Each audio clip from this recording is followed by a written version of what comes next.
আয়েশা সিদ্দিকা বলেন, আমার নবী আমার মাথা মুবারক, আমার উরু মুবারকের ভিতরে যখন মাথা মুবারক রাখলেন, ওই মুহূর্তে নবী আমার ঘরের ভিতরে আজরাইল আসলেন।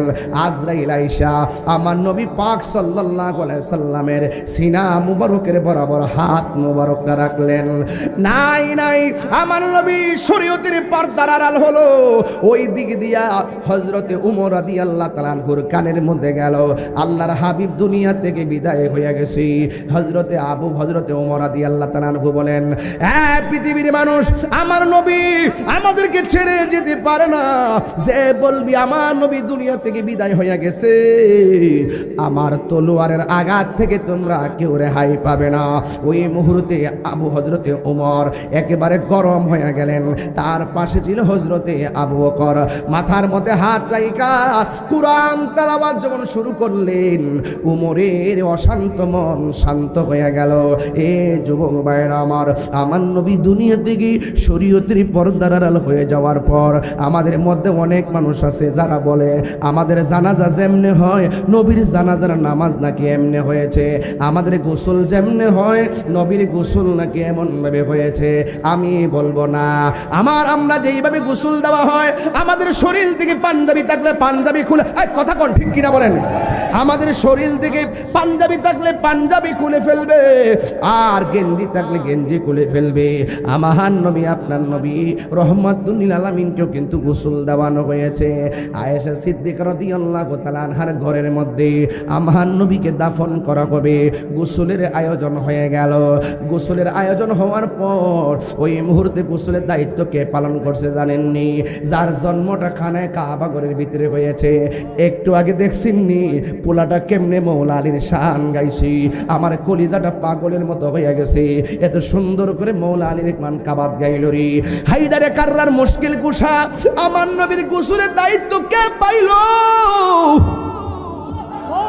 আমার নবীর গোসল মুবারক যিনি কাজটা সম্পন্ন করলেন তিনি হলো হযরতে মৌলা আলী রাদিয়াল্লাহু তাআলা আনহু। এখন বলবেন হুজুর ওনার সঙ্গে সহযোগিতা করছে কে? কয় সহযোগিতা করছে ফজল ইবনে আব্বাস। এরপরে জিজ্ঞাসা করলেন হুজুর তার সঙ্গে আর কে ছিল? ওনার সঙ্গে ছিল হযরতে আব্দুল্লাহ ইবনে আব্বাস রাদিয়াল্লাহু তাআলা আনহু। যখন ঘরের ভিতরে চতুর্দিকে কাপড়টা টানাইয়া গোসল করাইতে গেল, আমাদেরকে যেমন করে কাপড় খুইলা গোসল করায়, যেই মাত্র এমন ভাবে প্রক্রিয়া গোসল করাইতে গেল, ঘরের কোনা দিয়া একটা আওয়াজ আসছে, খবরদার আল্লাহর হাবিবের বডি মোবারক থেকে কাপড় খোলা যাবে না, আল্লাহর হাবিবের বডি মোবারক থেকে কাপড় খুলে গোসল করানো যাবে না। এবার আমার নবীর উপরে এমন ভাবে পানি ছিটা দিলেন, ছিটা দেওয়ার পরে আমার নবীর গোসলের কাজ সম্পন্ন করলেন। যুবক ভাইয়েরা এখন বলবেন হুজুর আমার নবীর গোসল হলো, আমার নবীর জানাজার নামাজটা কেমন হলো? আয়েশা সিদ্দিকার ঘরের ভিতরে আমার নবীর দেহ মুবারক, ইন দি মিন টাইমে আমার নবীর কোনো জানাজা হয় নাই। সর্বপ্রথম আউস গোত্রের মানুষগুলা ভিতরে ঢুকলো, বনু হাসিম গোত্রের লোক যখন ভিতরে ঢুকলো তারা বের হয়ে গেল। এরপরে আনসাররা ঢুকলো, বের হয়ে গেল। এরপরে মুহাজিররা ঢুকলো, বের হয়ে গেল। এরপরে পুরুষরা ঢুকলো, বের হয়ে গেল। এরপরে নারীরা ঢুকলো, বের হয়ে গেল। এরপরে শিশুরা গেল, বের হয়ে গেল। এরপরে ফেরেশতারা চতুর্দিকে ঘুইরা দুরুদ পইরা কাফেলা টু কাফেলা আমার নবীজির জানাজা শেষ। কোনো ইমাম নাই, কোনো তাকবীর নাই। এই জন্য আমার নবী আমাদের মতো পাল্লাই মাইপো না, খবরদার। আমার নবী আপনার নবীকে দাফন করা হবে। আমার নবীজির চাচা আব্দুল্লাহ ইবনে আব্বাস রাদিয়াল্লাহু তাআলা আনহু বলেন আমার নবীর দাফন করা হবে। এখন কবরে কে নামবে? কবরে নামবে হযরতে মৌলা আলী রাদিয়াল্লাহু তাআলা আনহু। চিৎকার মেরে কি আল্লাহু আকবার বলা যাবে না? এ বন্ধুরে আমার নবীরে কবর মুবারক রওজা মুবারকের মধ্যে নামাবে। আরে বাবা নবী রওজা মুবারকের মধ্যে নামানো হবে। ও বন্ধুরি রওজা মুবারকে যখন নামানো হবে, নবীর চাচা হযরতে আব্দুল্লাহ ইবনে আব্বাস রাদিয়াল্লাহু তাআলা আনহু বলেন এখন যদি নবীরে নামায়ে দেই, একটু পরে তো সানিগুলা দিয়ে নবীজিকে মুখ মোবারক বন্ধ করে দেওয়া হবে। আর তো নবীজিকে দেখার মতো কোনো সুযোগ নাই। কাফনের কাপড় কোথায়? তিনটা কাপড়ের কাপড়, ইয়ামেনে তিনটা কাপড়ের কাপড়। কাপড়টার রংটা হলো সাদা রে। সাদা রঙের তিনটা কাপড় দিয়ে আমার নবীর দাফন বডি মুবারকে লাগাইলো। এবার আব্দুল্লাহ ইবনে আব্বাস রাদিয়াল্লাহু তাআলা আনহু বলেন, আমার নবীজির শেষ মুহূর্তে দেখার জন্য আমি গিয়েছি। আমি নবীর চাচা, আমি যখন আমার নবীর বডি মোবারক থেকে 3টা কাপড় ধীরে ধীরে আমি সরাইলাম। প্রথম কাপড়টা সরাইলাম, দ্বিতীয় কাপড়টা সরাইলাম, তৃতীয় কাপড় মুবারকটা আমি সরাইলাম। আল্লাহর কসম করে বলি, আমার নবীরে শেষ সময় যখন দেখার জন্য আমি কাছে গেলাম, আমি তাকাইয়া দেখলাম আমার নবীর 2টা শাফাতাইনে, নবীর 2টা ঠোঁট মুবারক লড়তেছে। এই আওয়াজে মানি না, জোরে কন্যা সুবহানাল্লাহ, আরো মায়ার সুরে কন্যা আল্লাহু আকবার। আমার নবীর 2টা ঠোঁট মুবারক লড়তেছে, আর আমার নবী যেন ঠোঁট মুবারক দিয়ে বলতেছে, আব্বাস আমারে এভাবে তোমরা দাফন করো। এইভাবে আমার নবীজির কবর রওজা মুবারকের মধ্যে লামায়া দেওয়া হলো। হযরতে মৌলা আলী রাদিয়াল্লাহু তাআলা আনহু নেমে গেলেন, ফজল ইবনে আব্বাস রাদিয়াল্লাহু তাআলা আনহু নেমে গেলেন। এইভাবে নাইমা আমার নবীজিকে রওজা মুবারকে রাইখা সবাই চলে গেছে। ইন দি মিন টাইমে জিয়ারা শুরু হয়ে গেল। আর ওই দিক দিয়ে নবীর যেই মসজিদের মধ্যে আজান হয়, ওই আজান বন্ধ হয়ে গেছে। যিনি আজান দিলেন তার নাম হলো হযরতে বেলাল, তিনি আজান দেয় না। কি ব্যাপার, মুয়াজ্জিন কোথায়? নাই নাই, শুধুমাত্র মদিনায় নয়, সোজা চলে গেলেন কোথায় যেন, মদিনা থেকে দূরে একটা বাজারে চলে গেলেন। ইন দি মিন টাইমে তাকে ডাক দিয়ে কয়, হে বেলাল, তুমি তো আজান দিতা, তোমার আজান আর শাহজিমের মধ্যে ধাক্কা লাগতো, তুমি কেন নবীর চলে যাওয়ার পরে তুমি কেন মেহরাব ছেড়ে তুমি চলে আসলা? তুমি কেন মিম্বার ছেড়ে চলে আসলা? বেলাল রাদিয়াল্লাহু তাআলা আনহু ডাক দিয়ে কয়, হে পৃথিবীর মানুষ, আমার নবী আমাকে মুয়াজ্জিন বানাইছি। আমি যখন আজান দিমু, আজান দেওয়ার পরে আমি যখন নবীর নাম মুবারকটা উচ্চারণ করবো, নবীর কথা মনে হয়ে গেলে আমার কলিজা আমি দইরা রাখতে পারতাম না। রাস্তা দেখলে নবীর কথা মনে হয়, মেহরাবটা দেখলে নবীর কথা মনে হয়, মিম্বর দেখলে নবীর কথা মনে হয়, আমার নবীর আজান দিলে নবীর কথা মনে হয়। যেই দেশের ভিতরে চাইলেই নবী দেখা যায় না, ওই দেশে আমি বেলাল দিয়ে থাকবো না রে। তিনি সোজা চলে গেলেন। অনেকদিন পর বেলাল নাই, বেলাল নাই। একদিন বেলাল স্বপ্নে দেখলেন আমার নবী তার ঘরে আসছেন। আপনারা জবান খুলে বলুন, ধান্যদুল প্রেমিকের ঘরে আমার নবী আসার ক্ষমতা আছে না নাই? আমার নবী বেলাল রাদিয়াল্লাহু তাআলা আনহুর কাছে স্বপ্ন যুগে আইসা কই, বেলাল আমি চলে যাওয়ার পর তুমি চলে এসেছো, আমি নবীকে কি তোমার দেখার মনে লয় না? একটা কথা বলেন, আমি যার পাগল, যদি তারে দেখলাই মনের জ্বালা তো আর বাইরে উঠবো রে। বেলাল কয়, এতদিন আমার নবীরে দেখি নাই। আমার নবী আমার আয়েশাকে খবর লওয়ার জন্য ঘুম থেকে ওইটা আর বাজারে নাই, সোজা দৌড় মারছে মসজিদের নববীর দিকে। ওই মসজিদে নববী যেখানে নামাজ পড়াই, এটার পাশেই হলো আম্মি জান আয়েশা সিদ্দিকা রাদিয়াল্লাহু তাআলা আনহার হুজরা মুবারক। ওই হুজরা মুবারকে নবী রওজা মুবারক। এবারে বেলাল রাদিয়াল্লাহু তাআলা আনহু মুখটা বন্ধ কইরা তিনি মসজিদে নববীতে আসলেন। এলাকার মানুষগুলো ডাক দিয়া কই, কি ব্যাপার, আপনি কে গো? আপনার মুখ কেন বন্ধ? মুখটা খুলেন না। বেলাল রাদিয়াল্লাহু তাআলা আনহু বলেন, আমি হইলাম মুসাফির, আমারে ডিস্টার্ব করো না, আমি এসেছি চলে যাব। কয়, না না, তোমার মুখ খুলো, এমন ভাবে তো কেউ এখানে আসে না। এবার মুখটা খুললেন। খোলার পরে ছোট ছোট বাচ্চা থেকে শুরু করে সবাই বলতেছে, তোরা কই রে? মদিনার মানুষ, তোরা কই? হায় হায়, হাজানের পাখি ধরা পড়ছি। এবার 2টা ভাগ হয়ে গেল। মদিনার মানুষ এক ভাগ ডাক দিয়ে কই, বেলাল তোমাকে যাইতে দিব না। বেলাল বলে, আমাকে আটকায় রাখো না। এবার আরেক দল লোক বলতেছে, তুমি চলে গেলে তো ভাই ধরে রাখতে পারবো না, তবে যাওয়ার আগে একবার ওই মেহরাব মিম্বারে দাঁড়ায় আজানটা দিয়ে দাও। বেলাল রাদিয়াল্লাহু তাআলা আনহু বলেন, মদিনাবাসী, আজানের কথা আমারে কইও না। নবীর নামটা নিলে, নাম মুবারকটা নিলে, তাইলে আমি কেমনে সহ্য করবো? আমি আর পারবো না, ওই মিম্বারে আমি দাঁড়াইতে পারবো না। এবার সবাই ডাক দিয়ে কয়, বেলাল তুমি তাহলে থাকো। বেলাল বলে, আমি থাকবো না। বেলাল তুমি আজান দাও। কয়, না আমি আজান দিব না। এবার একজন তৃতীয় পক্ষ আসলেন, আয়েশা ডাক দিয়ে কয়, তোমরা বলছো আজান দেওয়ার জন্যে, আর তারা বলছে থাকার জন্যে। বেলাল আজানও দিবে না, থাকতেও পারবে না, যাকে ধরে রাখা যাবে না। এই বেলালকে যদি মদিনায় রাখতে হয়, এই বেলালকে যদি মদিনার মিম্বারে আজান দামাইতে হয়, তাইলে মদিনার মধ্যে দুইটা নূরের পুতুল আছে। একজনের নাম হলো ইমামে হাসান, আর একজনের নাম হলো ইমামে হুসাইন। এই দুইজন যদি বলে তিনি না করতে পারবে না। এ বন্ধু, এবার ইমাম হাসান হুসাইন আসলেন, আয়েশা বেলালের সামনে দাঁড়াইলেন। বেলাল রাদিয়াল্লাহু তাআলা হুকে ডাক দিয়ে কই, ও বেলাল, ওই আজানটা দেওয়া যাবে নি গো, যে আজানে আকাশটা ফর্সা হয়েছিল, যে আজান আরশে আজিমের মধ্যে ধাক্কা লাগছিল। এবার বেলাল রাদিয়াল্লাহু তাআলা আনহু অন্যান্যরে যেইভাবে বলে আমি থাকবো না, অন্যান্যকে যেইভাবে বলছে আজান দিতে পারবো না, কিন্তু হাসান হুসাইনকে এমন ভাবে আর বলতে পারে নাই। কেন জানেননি? আমার নবী বলছেন, মান আহাব্বাল হাসান ওয়াল হুসাইনা ফাকাদ আহাব্বানি ওয়া মান আবগাদাহুমা ফাকাদ আবগাদানি। যে আমার হাসান হুসাইনকে কষ্ট দিবে সে যেন আমি নবীরে কষ্ট দিল। বেলাল রাদিয়াল্লাহু তাআলা আনহু মনে মনে কয়, এখন যদি আমি না করি, আজান দিব না, তাইলে আমার হাসান হুসাইন কষ্ট পাবে। হাসান হুসাইন কষ্ট পেলে আমার নবী কষ্ট পাবে। নবী যদি কষ্ট পায়, আমি বেলালের মুয়াজ্জিনগিরি শেষ হয়ে যাবে। এবারে বেলাল রাদিয়াল্লাহু তাআলা আনহু আজানের জন্য তিনি রাজি হয়ে গেলেন। সুন্দর করে ওযু করলেন, এলাকার মধ্যে এলান হয়ে গেল বেলালে আজান দিব। মহিলারা লাইন ধরছে, পুরুষে লাইন ধরছে, ছোট ছোট বাচ্চারা লাইন ধরেছে। বেলাল আজান দিব, ছোট ছোট বাচ্চারা আমার নবী রওজা মুবারকের পারে যায় বসে আছি। এবার মুরব্বীরা ডাক দিয়ে কয়, ছোট ছোট বাচ্চারা, বেলাল আজান দিব মিম্বারে, তোমরা নবী রওজা মুবারকে কেন গিয়ে হাজির হইলা? ছোট ছোট বাচ্চাগুলা ডাক দিয়ে কয়, আমরা মনে মনে ভাবতেছি বেলাল নবী চলে যাওয়ার পরে চলে গেছি, নবীজি দুনিয়া থেকে পর্দার আড়াল হওয়ার পরে চলে গেছি। আমরার মন বলতেছে বেলাল যখন আজান দিব আমরা নবী রওজা মুবারকের পারে কেন বসছি জানোনি?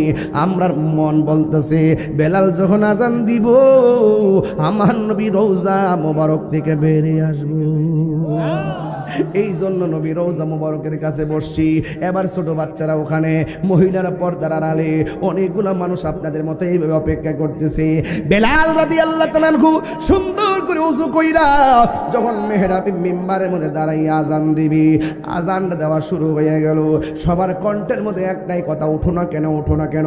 তাই তো বাংলার কবির ভাষায় এইভাবে বেশি এসেছে, উঠো বিল্লাল মিনারাতে সময় বয়ে যায়, আজান দাও গো মধুর সুরে শুনবার মনে চাই, আজান দাও গো মধুর সুরে শুনবার মনে চাই। ভ্রবনুকের কথা মতে উঠে বিল্লাল মিনারাতে, সর্বনুকের কথা মতে উঠে বিল্লাল মিনারাতে। এমন একজন নবীর পাগল খুঁজে পাওয়া দায়, আজান দাও গো মধুর সুরে শুনবার মনে চাই, আজান দাও গো মধুর সুরে শুনবার মনে চাই। বিল্লাল যখন আজান দিল প্রাণ পাখি তার উড়ে গেল, নবীজির নাম বলার পরে বিল্লাল পড়ে যাই।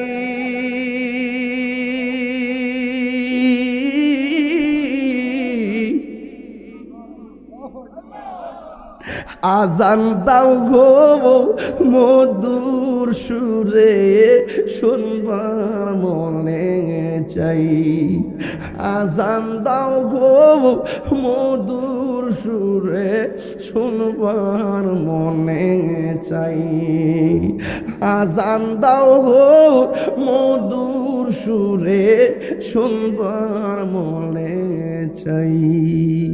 সালাম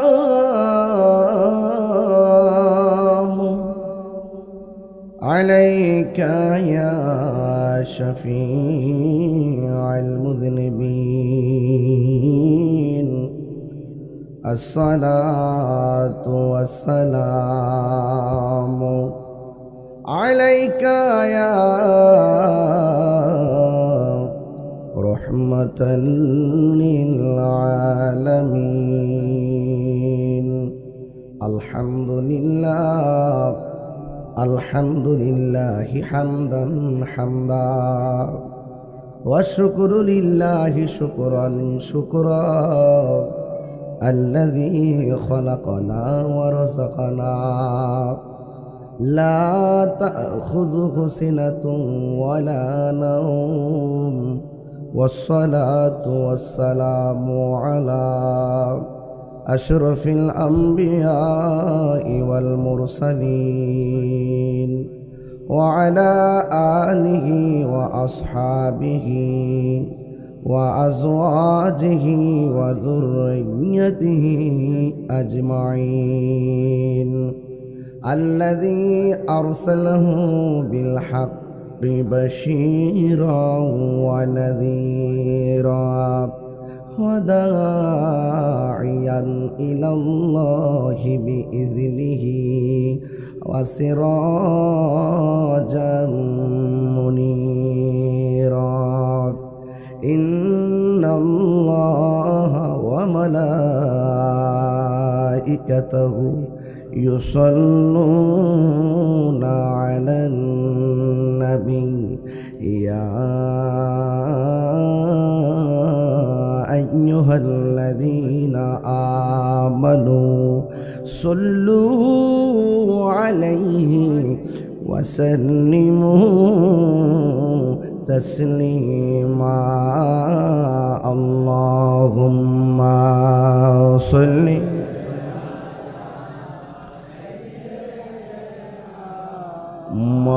مولانا محمد وعلى آل سيدنا দরদ মাখা কণ্ঠে পড়ি আল্লাহুম্মা সাল্লি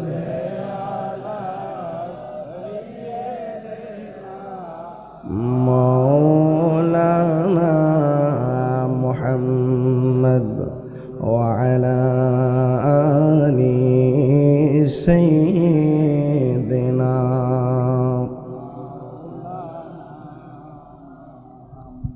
হেরার গুহায় তোমারি থেন আসমান থেকে নামে আল কোরআন ভাঙল সবার ভুল তোমারই উপরে আসলো কোরআনের ছায়া তোলে খালিদ উমর আলী আবু বকর ইসলামী ঝান্ডা নীল যে তুলে আল আমিন তুমি ছিলে চিরদিন সকল মানুষের তরে হে রাসূল তোমাকে ভুলে আমি কেমন করে হে রাসূল তোমাকে ভুলে আমি কেমন করে হাজারো ব্যথা বেদনার পরে ফিরে আসনি তুমি আপন ঘরে দিনের আলো তুমি ছড়িয়ে দিতে চলে গেছো মদিনায় মক্কা ছেড়ে হে রাসূল তোমাকে ভুলি আমি কেমন করে হে রাসূল তোমাকে ভুলি আমি কেমন করে।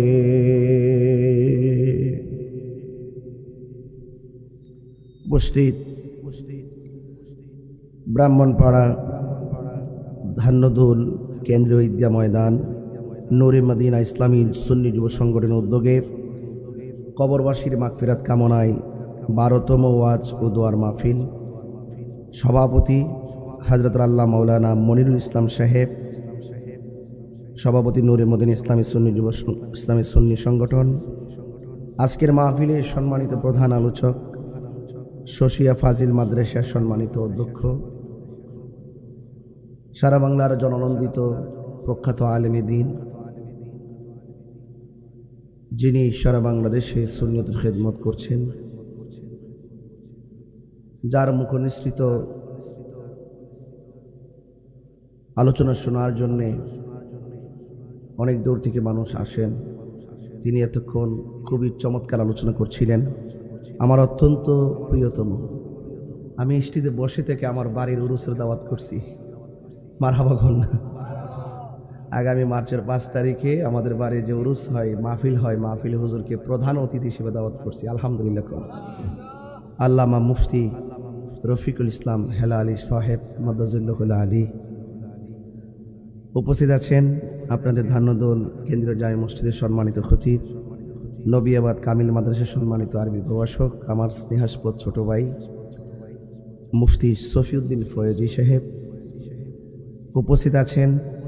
মাওলানা আরাফত হোসেন জিয়াদি সাহেব, মাওলানা মুশারফ হোসেন সাহেব, শায়ের কারি আকমাল রাজা কাদরি, শায়ের ইয়াসিন রাজা কাদরি, খুব সুন্দর। মৌলা আলী হায়দারের কার্রার মুশকিল কুশা হযরত আলী রাদিয়াল্লাহু তাআলা আনহু, যার শানে মানকাবাত করেছিলেন, খুব হৃদয় আলোকিত করেছেন, তাই না? আল্লাহ তাদের হায়াতে বরকত দান করুন, আমিন পড়েন।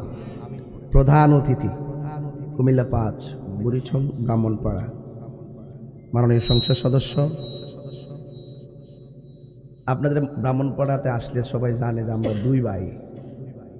উনি যখন স্টেজ হয়ে তিনি আমাকে ভাই বলে, আমিও ভাই বলি। জনাব হাজী জসিমউদ্দিন ভাই, তিনি আজ অনিবার্য কারণবশত সংসদ চলতেছে, জানেন আপনারা সবাই, আসতে পারেন নাই। ভালো মানুষ, ওনার আম্মা অসুস্থ, আর ওনার আম্মার জন্য একটু দোয়া করবেন। এবং প্রধান মেহমান জনাব এটি মিজানুর রহমান সাহেব এবং ব্যারিস্টার সৌরভ হোসেন খান চৌধুরী সাহেব। বিশেষ মেহমান জনাব মোহাম্মদ শাহ আলম খুকন ভাই, ভারপ্রাপ্ত সভাপতি ব্রাহ্মণপাড়া উপজেলা বিএনপি সহ এখানে অনেক অতিথিরা এসেছেন। সবার প্রতি শ্রদ্ধা নিবেদন করছি। রাত্র প্রায় 11টার কাছাকাছি যে মহান আল্লাহ তাআলা আমাদের সকলকে আজকের মাহফিলে উপস্থিত হওয়ার সুযোগ দিয়েছেন, শুকরিয়াতান পড়ুন আলহামদুলিল্লাহ। লাখ কোটি দরুদ ও সালাম ওই নবীর নূরানি কদম মোবারকে, যিনি হায়াতুন নবী, নূর নবী, গায়েবের খবর দেনেওয়ালা হুজুরপুর নূর সাল্লাল্লাহু আলাইহি ওয়াসাল্লামের উম্মত হিসেবে আল্লাহ পাক আমাদের সকলকে কবুল করেছেন। এই জন্য শুকরিয়াতান সকলে পড়ুন আলহামদুলিল্লাহ। গত রাত্রে প্রচুর বৃষ্টি ছিল। রাত্রে মাহফিলে যাওয়ার সময় বৃষ্টি, চিটাগং নিউ মার্কেট থেকে বের হয়েছি বৃষ্টি নিয়ে, আনোয়ারা টানেলে যাওয়ার পর বৃষ্টি, মাহফিলে ঢোকার আগ থেকে বৃষ্টি নাই, মাহফিল করতে পারছি। সেখান থেকে আবার রওনা দিলাম ঢাকার উদ্দেশ্যে, সেখানেও বৃষ্টি যেতে যেতে সকাল গিয়ে পৌঁছলাম 7টার দিকে। সেখান থেকে সকাল 11টায় প্রেস ক্লাবে প্রোগ্রাম ছিল। আমাদের মসজিদের ইমাম রইসউদ্দিনকে যারা মিথ্যা অভিযোগ করে মব ভায়োলেন্সের মাধ্যমে হত্যা করা হয়েছিল, দীর্ঘ 1 বছর হয়ে গেল, আমরা বিচার পাই নাই। এই জন্য মাননীয় সরকারের কাছে বিচারের দাবিতে গিয়েছিলাম, সেখানে প্রতিবাদ করেছি। সকলে কোন আল্লাহু আকবার। এই সুন্নিয়তের বিশাল একজন হাস্তি ছিলেন আল্লামা শহীদ ফারুকী রহমতুল্লাহ আলাইহি। কথা কোন ঠিক না বেঠিক? না বিচারকে আমরা পাইছি? আর কথা কোন পাইছি? সেখানে প্রেস ক্লাব থেকে প্রোগ্রাম শেষ করে স্বরাষ্ট্র মন্ত্রণালয়ে গেলাম। সেখানে স্বরাষ্ট্রমন্ত্রী মহোদয়ের সাথে কথা বললাম, স্মারকলিপি জমা দিলাম, কথা বলে দেখা করে সোজা এখানে এসেছি। প্রধানমন্ত্রীর কাছে যাওয়ার কথা ছিল, তিনি যশোরে চলে গেছেন, তা আমাদের স্মারকলিপিটা রিসিভ করানো হয়েছে। তো যাই হোক, সুন্নিয়তের জন্য, দেশের শান্তির জন্য, দেশের মানুষের কল্যাণের জন্য শুধু যে ওয়াজ করি আর বসে থেকে এরকম না, দার্থহীন কণ্ঠে জীবন বাজি রেখে দেশটাকে বাঁচাতে হবে, দেশের মানুষের পক্ষে কথা বলতে হবে। অনেকের মুখে দেশের কথা আছে, অন্তরে দেশপ্রেম নাই। কথা বলেন ঠিক না বেঠিক? এই জন্য আমাদেরকে পাহারা দিয়ে রাখতে হবে। এই জন্য দেশের পক্ষে যারা, দেশের মানুষের কল্যাণে যারা কথা বলে, সম্প্রীতির জন্য যারা কথা বলে, তাদের পক্ষে আমরা আছি না নাই? জসিম ভাই খুব ভালো মানুষ, অনেক আগে থেকে আমরা মাঠে কথা বলতেছি, কাজ করতেছিলাম, আল্লাহ পাক দয়া করেছেন, তিনি প্রতিনিধি হয়েছেন। তবে এতটুকু বলতে চাই, এ পৃথিবী থাকার জায়গা, কেউ আগে যাবে, কেউ দিনে যাবে, কেউ দেশে, এটাই বাস্তবতা। আপনি কোটিপতি হতে পারেন, কিন্তু রিক্সাওয়ালার শরীরে যে কাপড়টা লাগবে, আপনার কাপড় গায়ে এই কাপড়টাই লাগবে। বলুন তো কাপড় রংটা কি? এর বাহিরে কিছু আছে? এবং অনেক পদ পদবী আপনার।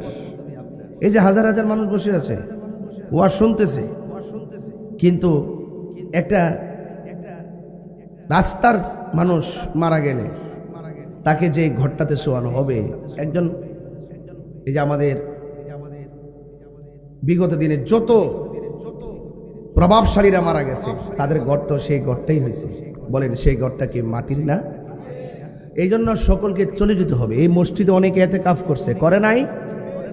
এতে কাফ করেছে, কিন্তু দেখেন মসজিদের জায়গায় মসজিদ আছে, কিন্তু মোতাকিফ যিনি, তিনি তো চলে গেছেন। তিনি কি আর ফিরে এসেছে? এই মসজিদের প্রথম কাতারে অনেকে নামাজ পড়েছে, চলে গেছে, আর আসবে না। এই জন্য আমার ভাই চৌধুরী ভাই বলছেন, জানা কথা বলে কেন? জানা কথা বলে এই জন্য যে আমরা ভুলে যাই। কথা বলেন ঠিক কিনা?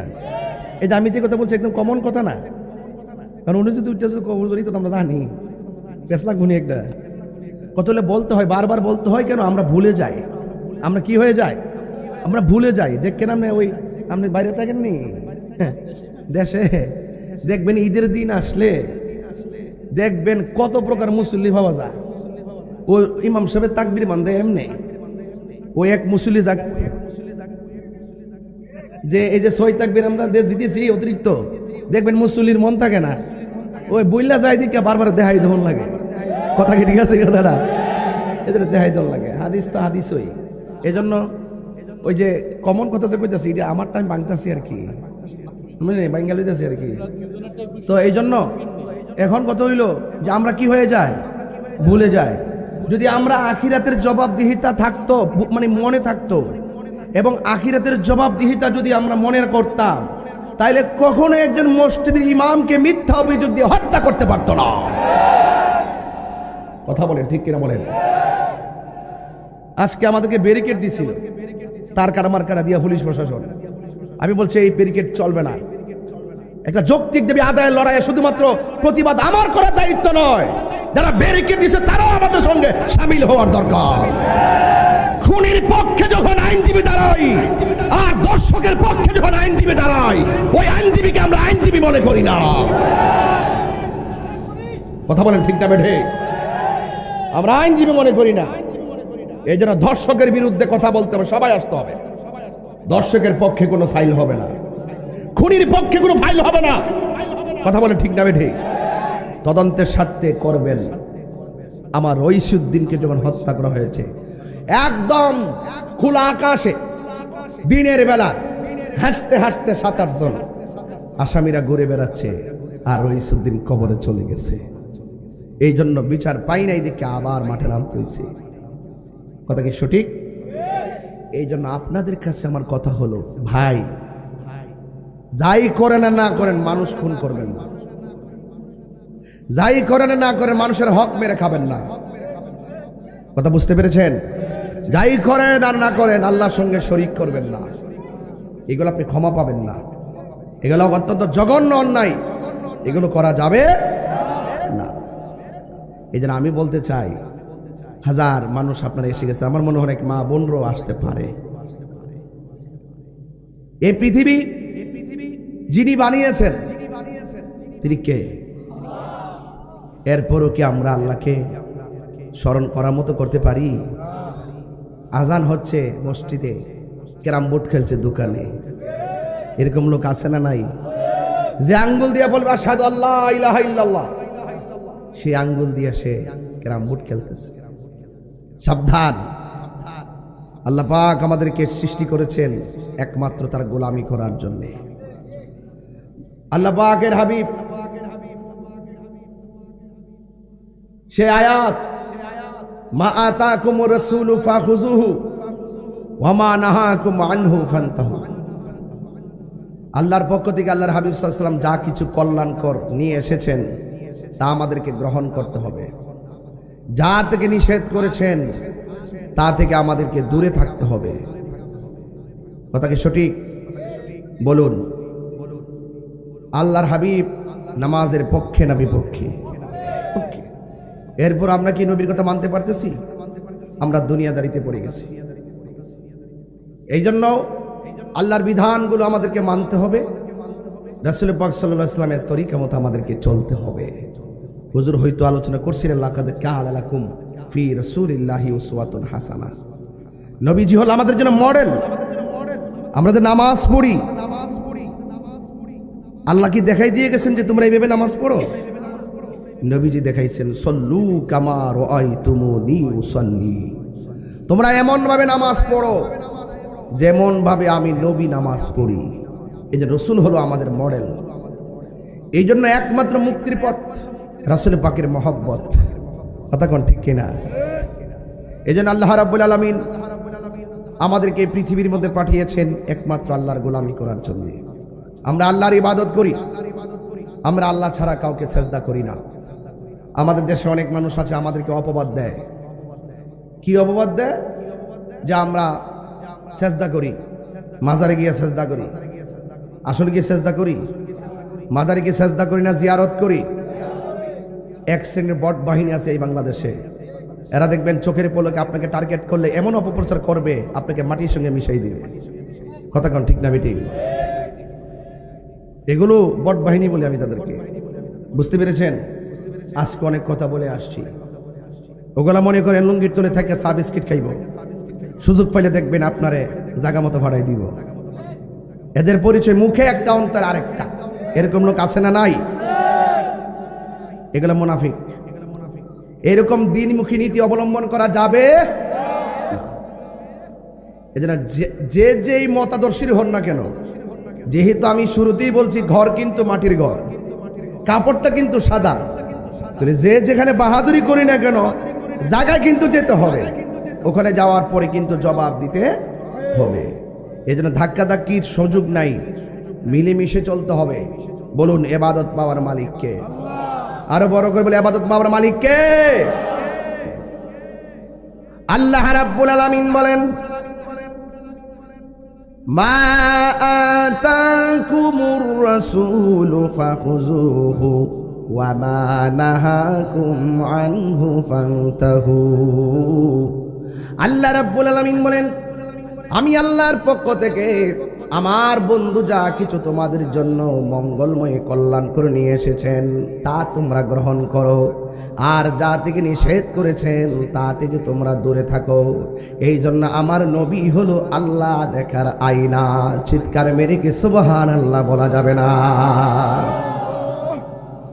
হ্যাঁ আমার বন্ধুগণ, ধান্য দলের বাবা, ব্রাহ্মণ পাড়ার বাবা আল্লাহ রাব্বুল আলামিন কোরআন কারীমের ভিতরে চমৎকার ভাষায় তিনি বলে দিয়েছেন ওয়া ইলাহুকুম ইলাহু ওয়াহিদুন লা ইলাহা ইল্লা হুয়ার রাহমানুর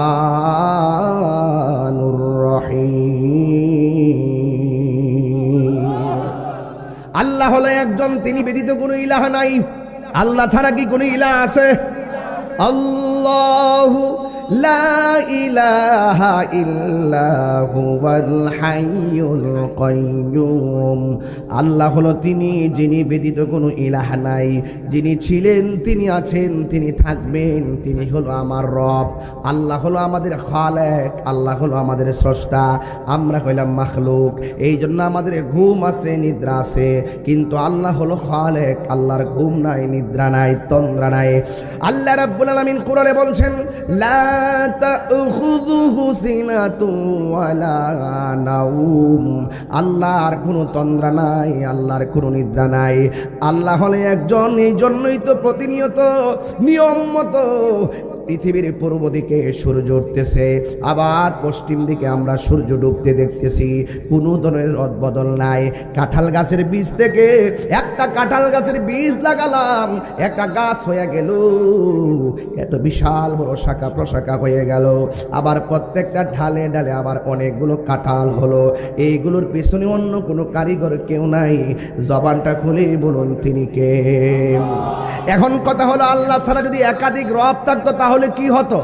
আল্লাহ রাব্বুল আলামিন কোরআনে বলছেন, লাউ কানা ফীহিমা আলিহাতুন ইল্লাল্লাহু লাফাসাদাতা। যদি আল্লাহ ছাড়া একাধিক ইলাহ থাকতো ফসাদ লেগে যেত, নিয়ম মতো যা দেখতেছেন তা উলট পালট হয়ে যেত। এই জন্য আমার বন্ধুগণ, আল্লাহ রাব্বুল আলামিন যিনি আছেন তিনি থাকবেন, সব কিছু লয় হয়ে যাবে, পৃথিবীর কেউ পৃথিবীর মধ্যে থাকবে না। আল্লাহ রাব্বুল আলামিন আমাদের মাথার উপরে আসমানটা বানাইছে, এত ছোট করে একটা প্যান্ডেল বানাইলাম, এখানে অনেকগুলা বাঁশ দিলাম। আমাদের এই ধান্য দোলে একটা মাঠের ভিতরে একটা পর্দা টানাইতে যাইয়া কতগুলো বাঁশের ব্যবহার করলাম, অথচ আমাদের মাথার উপরে আল্লাহ রাব্বুল আলামিন 7টা স্তরে আসমানটা বানাইলেন। আল্লাযী খালাকা সাবআ সামাওয়াতিন তিবাকা। আল্লাহ রাব্বুল আলামিন আমাদের মাথার উপরে 7টা আসমান বানাইলেন। আল্লাহু আকবার কন্যা কেন? 7 আসমান বানাইছে। একটা আসমান থেকে আরেকটা আসমানে যাইতে 500 বছর রাস্তা। একটা আসমান বানাইছে আল্লাহ পাথর দিয়া, আরেকটা আসমান বানাইছে লোহা দিয়া, আরেকটা আসমান বানাইছে স্বর্ণ দিয়া, আরেকটা বানাইছে ইয়াকুত পাথর দিয়া, আরেকটা বানাইছে জমরুদ দিয়া। এমন ভাবে 7টা আসমান বানাইলো। এত ভারী আসমান আল্লাহ মাথার উপরে বানায়া রাখলো রে। আমার আল্লাহর কোরআন সাক্ষী দেয়, আমি আল্লাহ স্তরে স্তরে আসমানটা বানাইলাম। আমার পৃথিবীর মানুষ রে, অথচ তাকায়া দেখেন না, ছোট একটা প্যান্ডেল, এই প্যান্ডেলের ভিতরে কতগুলা বাঁশ লাগাইলাম, কিন্তু আমাদের মাথার উপরে এত বড় আসমান, একটা খুঁটি ব্যবহার আল্লাহ করে নাই। আপনারা বলুন, খুঁটিহীন আকাশটারে বানাইছে কে?